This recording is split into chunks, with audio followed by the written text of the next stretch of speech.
നിരന്തരം ആത്മാവിൻ്റെ ശക്തി പ്രാപിക്കുക നമ്മെക്കുറിച്ചുള്ള ദൈവ പദ്ധതിയാണിത്. ഒരിക്കൽ മാത്രം നമ്മൾ ഈ ശക്തി അനുഭവിക്കുന്നവരായി മാറരുത്. ദിനംതോറും ഈ ശക്തി അനുഭവിച്ച്, ഈ ശക്തിയിൽ ജീവിച്ച്, ഈ ശക്തിയെ വെളിപ്പെടുത്തുവാനായി വിളിക്കപ്പെട്ടവരാണ് നമ്മൾ. നമ്മളായിരിക്കുന്ന നാളുകൾ പരിശുദ്ധാത്മാവിൻ്റെ നാളുകളാണ്. എൻ്റെ സഹോദരങ്ങളെ, തന്നെ സ്നേഹിക്കുന്ന, തന്നെ ആശ്രയിക്കുന്ന ജീവിതങ്ങളിലേക്ക് തൻ്റെ സാന്നിധ്യത്തിൻ്റെ ശക്തി പരിശുദ്ധാത്മാവ് പകർന്നു നൽകുന്ന കൃപയുടെ സമയം. ഒപ്പം നമുക്കറിയാം, പിശാച് പ്രബലപ്പെട്ടിരിക്കുന്ന തലമുറയിലാണ് നമ്മളായിരിക്കുന്നത്. ലൈംഗിക അരാജകത്വങ്ങളും പാപമ്ലേച്ഛതയുടെ വർധനവും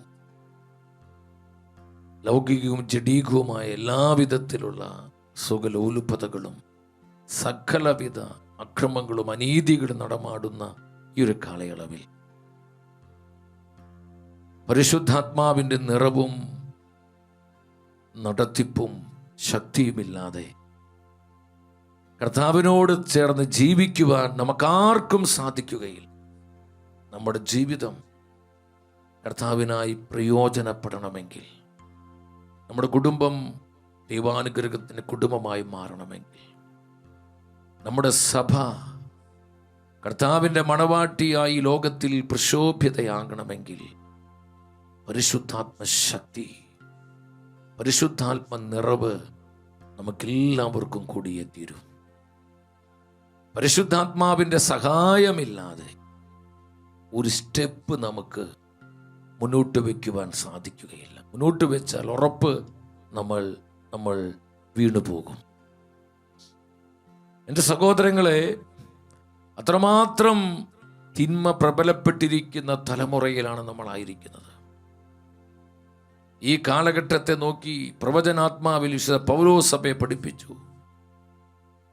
എഫെസസ് സഭയ്ക്ക് എഴുതിയ ലേഖനം 6-ാം അധ്യായം 10-ാം വചനത്തിൽ, അവസാനമായ കർത്താവിലും അവിടുത്തെ ശക്തിയുടെ പ്രാഭവത്തിലും കരുത്തുള്ളവരാകുവിൻ. കർത്താവിലും അവിടുത്തെ ശക്തിയുടെ പ്രാഭവത്തിലും നിങ്ങൾ കരുത്തുള്ളവരാകുക. നിങ്ങൾ ആത്മശക്തിയുള്ളവരാകുക.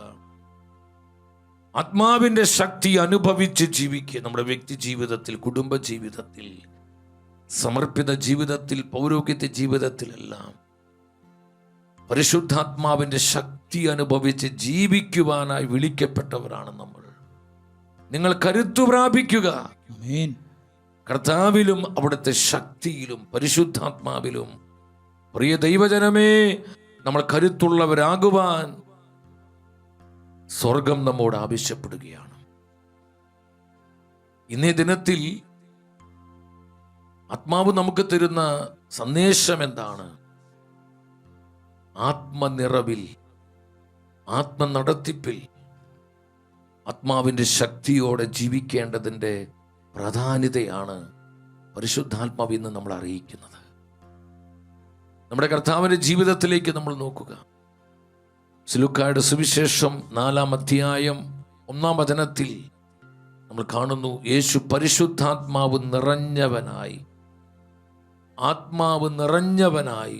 ജോർദാനിൽ നിന്ന് മടങ്ങി. ആത്മാവ് അവനെ മരുഭൂമിയിലേക്ക് നയിച്ചു. എൻ്റെ സഹോദരങ്ങൾ, ഈ വചനത്തിൽ എന്താണ് നമുക്കുള്ള മെസ്സേജ്? യേശു പരിശുദ്ധാത്മാവ് നിറഞ്ഞവനായി, ആത്മനിറവുള്ളവനായി, ആത്മാവിൽ നിറഞ്ഞ് ജോർദാനിൽ നിന്ന് മടങ്ങി. ഇവിടെ നമുക്കുള്ള സന്ദേശം എന്താണ്? നമ്മൾ ഇന്ന് അസ്വസ്ഥരും, അസംതൃപ്തരും, പരാതിക്കാരും, നിരാശിതരും, നിസ്സാര കാര്യങ്ങളെ പ്രതി സങ്കടപ്പെടുന്നവരും, ഒത്തിരി മുറിവേറ്റവരുമാകുന്നുവെങ്കിൽ അതിന് അടിസ്ഥാന കാരണം നമ്മിൽ ആത്മനിറവില്ല. പരിശുദ്ധാത്മ നിറവിലല്ല നമ്മൾ ദിനംതോറും ജീവിക്കുന്നത്. യേശു പരിശുദ്ധാത്മാവ് നിറഞ്ഞവനായി. എൻ്റെ സഹോദരങ്ങളെ, നമ്മുടെ ജീവിതം പരിശുദ്ധാത്മാവ് നിറയപ്പെട്ട ജീവിതമാകണം, ആത്മനിറവിൻ ജീവിതമാകണം. അതാണ് ക്രിസ്തീയ ജീവിതം.